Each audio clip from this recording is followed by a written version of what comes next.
This is a CBS News special report. Saigon under fire, brought to you by Western Electric, the manufacturing and supply unit of the Bell system, as part of their continuing coverage of important news events. Good evening. I'm Mike Wallace. With a bold series of raids during the last 3 days, the enemy in Vietnam has demolished the myth that Allied military strength controls that country. The communists hit the very heart of Saigon, the capital of South Vietnam, and at least 10 cities which correspond to state capitals here in the United States. And then, as if to demonstrate that no place in that war-torn nation is secure, they struck at least 9 American military strongholds and unnumbered field positions. Tonight, the magnitude of those raids became apparent in the U.S. Command's report on casualties. The communists paid a heavy toll for their strikes, almost 5,000 dead, including 660 in Saigon alone, and almost 2,000 captured. But Allied casualties also are high. 232 Americans killed, 929 wounded. 300 South Vietnamese killed, 747 wounded, and that toll is expected to climb. The enemy's well-coordinated attacks occurred throughout South Vietnam, but the most dramatic demonstration of his boldness and capability came at the very symbol of America's presence in Vietnam, the brand new U.S. Embassy building there. CBS News correspondent Robert Shackney reports. The American Embassy is under siege. Only the besiegers are Americans. Inside and part of the building are the Viet Cong terror squads that charged in during the night. Military police got back into the compound of the $2.5 million embassy complex at dawn. Before that, a platoon of Viet Cong were in control. The communist raiders never got into the main chancery building. A handful of Marines had it locked and kept them out. But the raiders were everywhere else. By daylight, Tongan Boulevard, where the embassy is located, was a battleground. No one, unless identified, was allowed in the street. An Australian military policeman was standing guard, firing warning shots to keep the street clear. Outside the building, knots of military policemen held positions. There were bursts of wild shooting in the street, perhaps snipers in other buildings, and there had been casualties. The bodies of 2 American military policemen who died as they tried to assault the compound lay near their jeep across the boulevard. But even after the military police fought their way back inside, there was more fighting to do. The raiders were still about the compound. They may have been a suicide cadre. In the end, none of them were to surrender. This is where the Viet Cong raiders broke in. They'd sneaked up and blasted a hole in the reinforced concrete fence surrounding the compound. They were inside before anyone knew it. They had the big embassy wall to protect them. But none of the raiders lived to tell of their exploit. By 8 o'clock, 5 hours after they first broke in, almost all of them were dead. 19 bodies were counted. All in civilian clothes, they'd been armed with American M16 rifles and also rocket launchers and rockets. They had explosives, their purpose apparently to destroy the embassy. In that purpose, they did not succeed. The fighting went on for a total of 6 hours before the last known Viet Cong raider was killed. They were rooted out of bushes from outlying buildings, and then the last one, the 19th, from the small residence of the embassy's mission coordinator, George Jacobson, who'd been hiding out all alone all morning. What could you see from your window? Were the VC in the buildings? No, I did not see any VC in the building, except that I knew that there was at least one VC in my house. I knew that he was on the bottom floor of my house.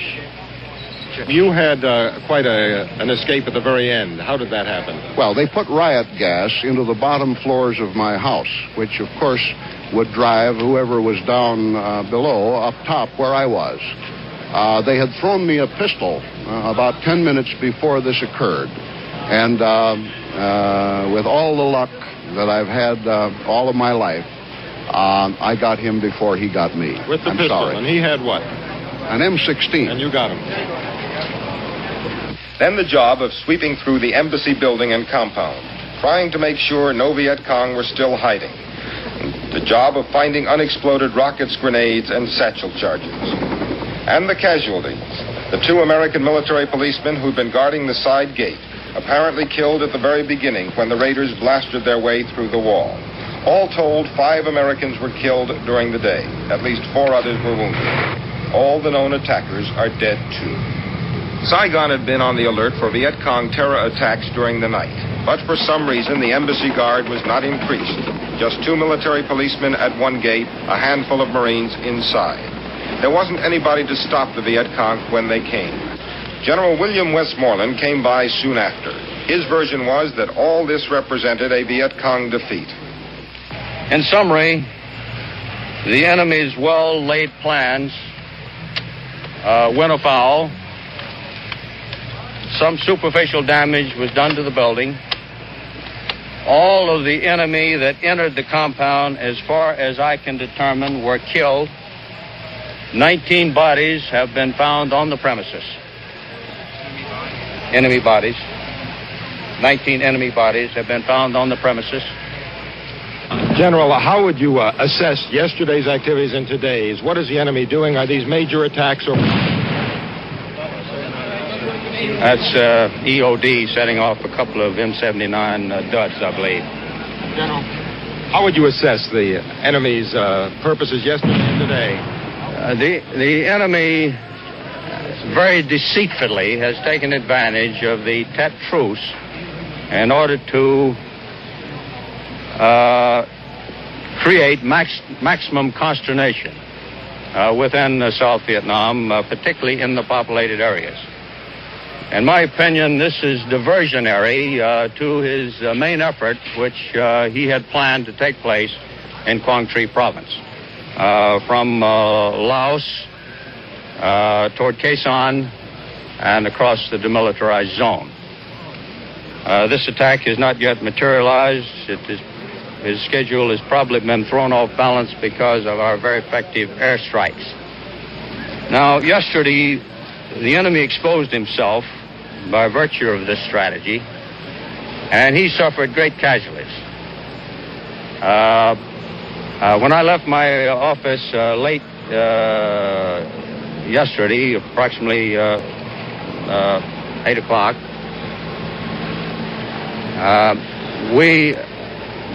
we had accounted for almost 700 enemy killed in action. We had suffered some casualties ourselves, but they were small by comparison. My guess is, based on my conversations with my field commanders, that there were probably far more than 700 that were killed. Now, by virtue of this audacious action by the enemy, he has exposed himself. He's become more vulnerable as soon as President Chu, with our agreement, called off the truce. U.S. and American troops went on the offensive and pursued the enemy aggressively. When they built this embassy, it was supposed to be a secure building. This embassy was designed as a bomb-proof, attack-proof building. But it turned out when the VC hit us, it wasn't attack-proof enough. Robert Shackney, CBS News, Saigon. Washington regards the enemy raids as the first step in a strategy aimed at strengthening their hand for any peace talks which may develop. And captured communist documents lend weight to the theory. CBS News White House correspondent Dan Rather reports. We knew this was coming, a well-coordinated series of enemy raids against South Vietnamese cities. Our intelligence even pinpointed the exact day it would happen. What we did not know was where. This is the official story as given out by White House News Secretary George Christian, who went on to say, there is no way to completely insulate yourself against this kind of thing if the enemy is willing to sacrifice large numbers of men. But if we knew it was coming, even to the exact day, Christian was asked, why wasn't extra protection placed around such an obvious place as the Saigon embassy? The White House spokesman paused, then said, I just don't know. At the Pentagon, a high-ranking source said, there simply were more of them, and they were better than we expected. Washington is startled but not panicked by the latest series of events. President Johnson privately is warning congressmen that intelligence reports indicate the whole month of February will be rough in Southeast Asia.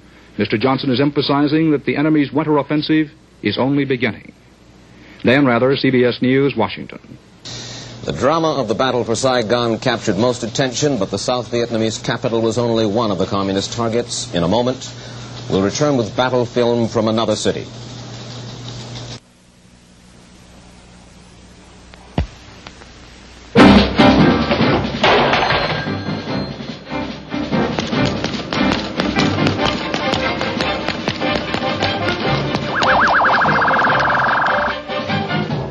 Who in the world would treat a telephone this way?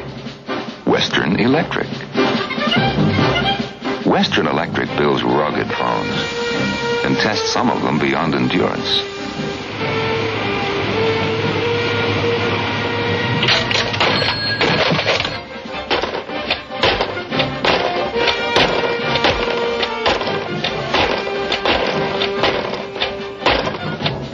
Chances are, the phone your Bell telephone company installs will never need repair.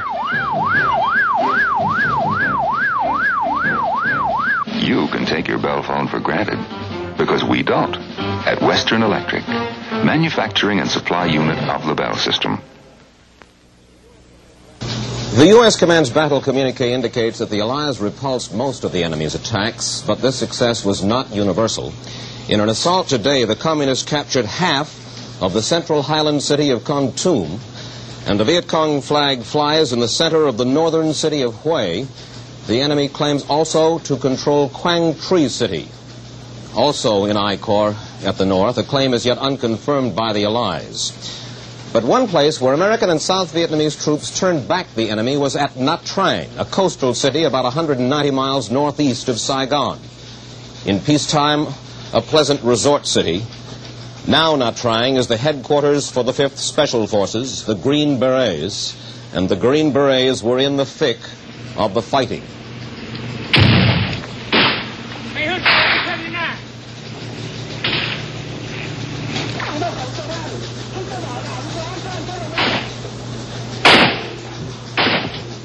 The communist attack there had begun around midnight, and it developed into a street fight which, as you see here, carried over into the daylight hours.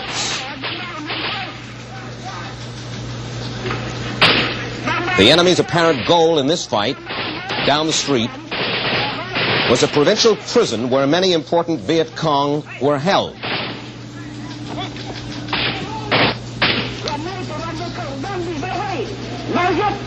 During this battle, many innocent civilians friendly to the Allies were trapped in their homes between the lines of fire between BC and the Green Berets.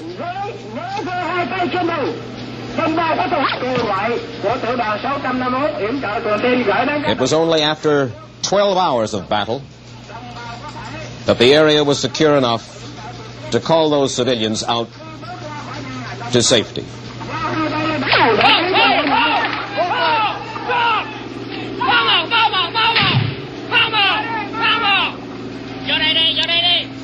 The communist raids had a stunning impact, all of them, around the world. And the question is, what is it that the enemy is after in these attacks? Certainly he does not believe that these suicide assaults by terrorist squads are going to radically change the course of the war in Vietnam. But there can be no doubt that these attacks are calculated to impress indelibly on public opinion in North and South Vietnam and in the United States. The resourcefulness and the determination of the Viet Cong and his ability to strike almost at will any place in South Vietnam if he is willing to pay the price. The story of the past 3 days, with heavy emphasis, of course, on American and South Vietnamese casualties, will be trumpeted throughout Vietnam and around the world by Hanoi. Whether all of this is a prelude to an expression that Hanoi is willing now to go to the negotiation table remains to be seen. But there is little doubt that there will be more such stories from Khe Sanh and elsewhere in South Vietnam in the bitter month of February that lies ahead. Mike Wallace, CBS News, New York. This has been a CBS News special report, Saigon Under Fire, brought to you by Western Electric, manufacturing and supply unit of the Bell system, the people who provide telephones and equipment that connects them. This is CBS.